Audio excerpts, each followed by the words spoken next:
In this video, I'm going to be showing you step by step how to design this poster right here, but I've also included two different designs using the exact same assets. I'd also like to shout out Luke on Unsplash for the amazing stock photography we're using today. The very first thing we're going to do once we open Photoshop is to create the proper dimensions, proper resolution, and also color mode if you're going to be printing this poster. We're going to start off with switching this to inches, and then we're going to do 18 by 24 in height, and we're going to go with 72 resolution, but do keep in mind that if you would plan to print this poster, you want to do this in 300 resolution, and you also want to switch the color mode to CMYK, but because this is just a tutorial and I don't plan on printing this, I'm going to keep it on RGB. Now the number one step that I do recommend you guys doing once you set up the document is to set up a grid system so that your work flows correctly. And so to do this, we're just going to go up to View, Guides, and then we're going to go to New Guide Layout. For this poster, I'm going to go with 8 columns with 8 rows, and the margin is going to be 50 pixels. Just keep in mind that the gutter in the columns and rows section is the spacing that you see right here, whereas the margin is the outline layer right here that you're seeing on screen. Once that's done, you're just going to click OK. The next step you want to do is go back to View,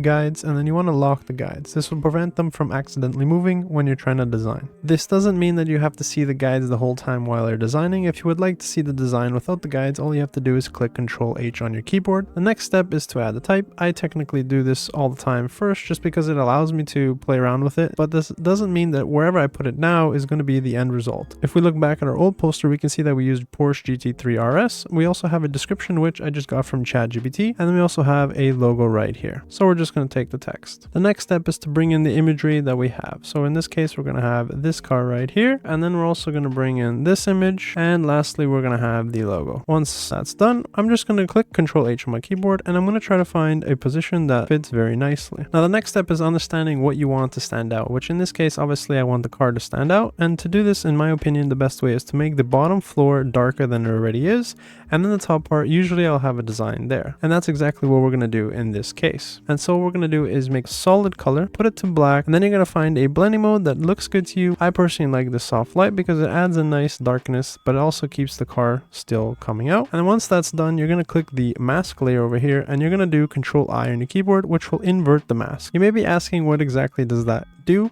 And essentially everything that I color in white while on the mask layer is going to bring back that black that we originally had. So with that being said, we're going to paint the black here on the bottom just like that. You can see that it's very dark, and we're just going to make it a bit more natural and bring it just down to where we find it appealing. And once I brought back the text, I realized that the shadows also have some reflection from the sun, and this is something we need to fix for the text to be able to be visible. I will go over two methods which you guys can use. The first tool we're going to do is the clone stamp tool. Essentially how this works, as long as you click Alt on your keyboard on a select area, wherever you place it afterwards, it's going to copy that same area. Another method you can do is using the selection tool right here, and you're just going to make a selection to the images that you want to switch. If you're not sure how to make multiple selections right here, all you have to do is hold Shift on your keyboard and it's going to make more selections. If you don't hold Shift, it's going to automatically make a new one. Now that that's done, we're going to go to Edit, and we're going to go to Content Aware Fill. And you can see right here that it removed everything, and then we're going to click OK. Now if we were to add the text, you can see that it stands out much more than what it was before, and we're going to play around with the opacity of the black once more. And now the next step is extracting the car that you're seeing right now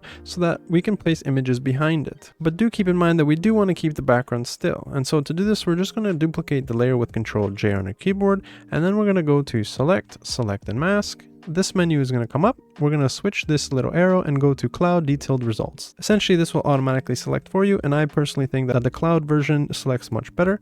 And then we're going to play around with the radius, the smoothness, and the contrast. You can play with random numbers. And once you're done, you're going to click Select Subject. You're then going to see it do its magic and extract everything for you. Do keep in mind that it's not going to be perfect, and you're going to have to make adjustments. And the next step is essentially adding the second image to make the original effect that we have right here, which is actually really easy to do. All you want to do is resize to whatever size you want, and then you want to set the blend mode to screen. So we're just going to bring this image below the car selection, and you can see that now it goes behind the car. And then to play around with it even more, we can play around with the mask to make it blend even more. So I'm just going to make it disappear a bit here on the bottom just so that it's a bit darker, and then I'm going to bring this up just like you're seeing here. And then lastly, we're going to add a solid color in white, and then we're going to go to the original front view copy that we have over here, which is the original image that we have, and we're going to create a mask for that one as well. And then you're going to grab the brush, make sure that you're on the mask. Once that's done, we're going to make a nice selection here at the top just so that it's nice and bright on the top, and then you guys can play around with the text wherever you want to place it. Now that we reached the end of this poster, if you guys want to take this even further, stick to the the rest of the video, as I'm going to be showing you guys how to design this poster right here. Just for time's sake, I'm going to use the text that we used originally from the previous poster, and again, I'm just going to line it up with the grid like you're seeing right here. The biggest differences we can see here is that I added lights to the car, and I also added these lines right here, and of course the top part is much darker than the original. And to do this, we're going to switch the black background to black, and then we're going to make the image much larger like this, and we're actually going to delete the original mask that we created, and then we're going to go back to select and mask, and click OK. And lastly, we're going to go back to our front view copy, which is the original image, and we're going to go with a 100% opacity and a soft round brush, and we're just going to take away the top part right here. So again, we're going to switch to black because the mask is white, and we're just going to take away this top part. And then we're going to go back to this rear part right here in the back, and we're just going to switch it to luminosity. Once that's done, we're going to go back to the mask, and we're going to blend even more on the bottom here, just because I don't like how it's looking over here. Just make sure that you're on black. Another thing that you can do if you think it's a bit too bright is you can just reduce the opacity like you're seeing here to make it even darker, which I believe I went with 49 on the previous design. And now comes the additional things that we did to the car to make it shine and make it look more realistic. And so what we're going to do is go to the car image right here, and we're going to make a selection on the lights, same with the lights over here. So we're just going to grab the ellipse tool and make a circle selection like you're seeing there. And once the selection is done, we're going to come down here to the effects, and we're going to go to exposure. Make sure that you create a clipping mask to the layer, and then we can play around with exposure like you're seeing here, which obviously we want the lights on, so we want to make it a bit brighter. And you want to play with the offset as well,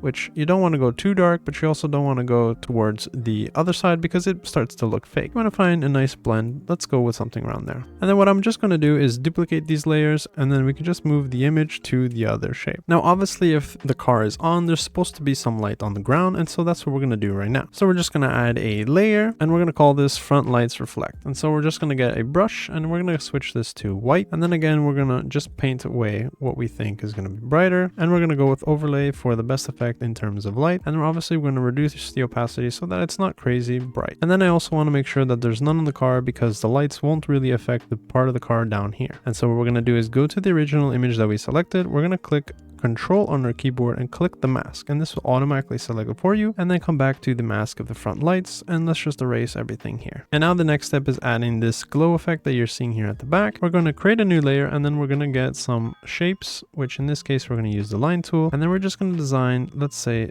a line from one side to another, and we're going to duplicate them by clicking Ctrl J on our keyboard. I'm going to go with something along the lines of this. Once that's done, you want to double click the layer, which is going to open this layer styles menu. What you want to do then is go to outer glow, and you want to match the color that you set your lines to. In this case, we're going to go with white. Do keep in mind that every project is going to be different, so you guys can play around with the settings just like you like. And then we're going to add another layer below, and we're going to go back to the brush, make sure that we're on white, and we're going to just paint around the back. And then we're going to reduce the opacity to, let's say, 65. And then you can play around with the lines again, which we're going to go back to the layer styles, open glow, and you want to play around with the layers just so that you can actually see the initial line that you made and the glow detached. And personally, I find this to look a lot better like you're seeing right here. Once that's done, you want to make a mask on the line layer again, and you want to get a brush with a soft round brush, 100 opacity, and you want to just brush away the edges like you're seeing there to make a cool effect, and it's detached from the car. Now that we've added the lights in the background, one thing to keep in mind is that if there's lights, most likely it's going to reflect on the car as well. And so what we want to do is go to the car layer, and you want to go above all these selections that we made. It can also be in the bottom, doesn't really matter. And you want to come down to here and make a solid color,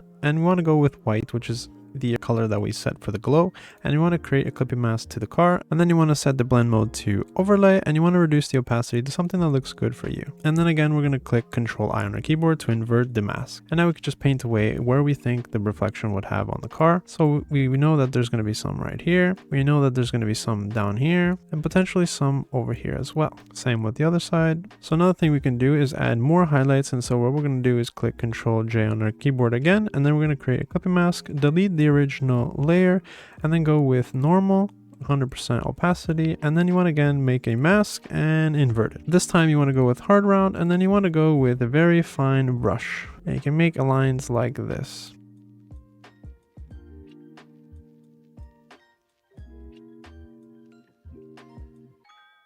Essentially, that's how you guys design the second poster, and now we're going to design the third version, which is very similar to the second one we just designed, but it's got a little bit of tweaks. And so the big differences we have is the green over here, which we're going to have the reflection, as you can see on the car. Instead of being white, it's going to have to be green. And we also made the bottom down here much darker than it was in the second one. The same with the top part right here. And of course, we also have a different font that we use in the top. Again, to make things much easier, I'm just going to remove the original that we have. Now that we've added the text, we're just going to start with the easy things first. And so the best thing to do on the top part to make it darker is just to reduce the opacity so that it's much darker. That looks pretty dark enough. And then the next thing we have to do is make the bottom part much darker. And if you want to make this even darker, you can again play around with the blend modes to find something that works, which in this case, if we go with hard light, you can see that it's much darker now, but you do have to remember that there is light, so we have to add some sort of shadows right here. So we're going to bring that above the layer, increase the opacity of this just a little bit, and you can see that it's a bit more brighter, but we want to reduce the opacity of this just a tiny bit so it's not too dark, but it's a nice dark where we can still see the brightness of the car lights. One thing that you can also change is that this flow right here kind of has like a bluish hint, and so I want to reduce this to a gray. And so what we're going to do is come down to this icon right here, and we're going to go to hue and saturation. Once you've added the hue saturation, you want to bring it all the way down until you find the floor of the car, which in this case is this one right here. And then you want to create a clipping mask. Once you've created the clipping mask, you can come down to the properties right here, and you just want to reduce the saturation to a complete 0, and you can see that it turned black. But you don't want everything to be black, so what you want to do again is play with the mask. In this case, we're just going to Control I the mask, and then we're going to get the brush. Make sure that you are on white because the mask is now black, and everything we color here is going to turn into black and white. Before we proceed, I actually did forget one step on the second poster, and I'm just going to show you guys how to do it here because it's going to be useful for the other posters as well. If you look at this poster, you can see that the windshield, it's much darker than the original. So what you're going to do is come to the car layer, and then you're going to click P on your keyboard, which is going to give you the pen tool. Once you've made the selection, just come up here to the top left, and it's going to make selection, increase the feather to around 1, 2. I wouldn't go much higher than that, and then just click OK.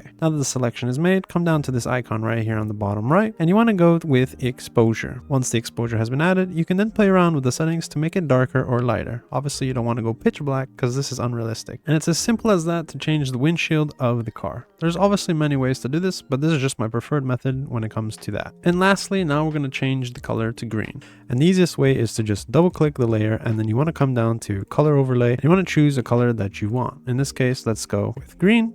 Now that's done, we can also go back to the original, and you see that there's this sort of splatter that's coming around the car, and that's very easy to do. All you want to do is make a new layer, and then you want to go into your brush tools, and you want to have a brush that's sort of like a splatter, but which you can easily get online by searching brush splatters. Once that's done, the last final step is playing around with the highlights from the green lights coming from the sides. So what you can actually do is come to the color fills that you guys originally made for the shadows, and you're just going to change it to the green that you see before, and perhaps we're going to go with something around here.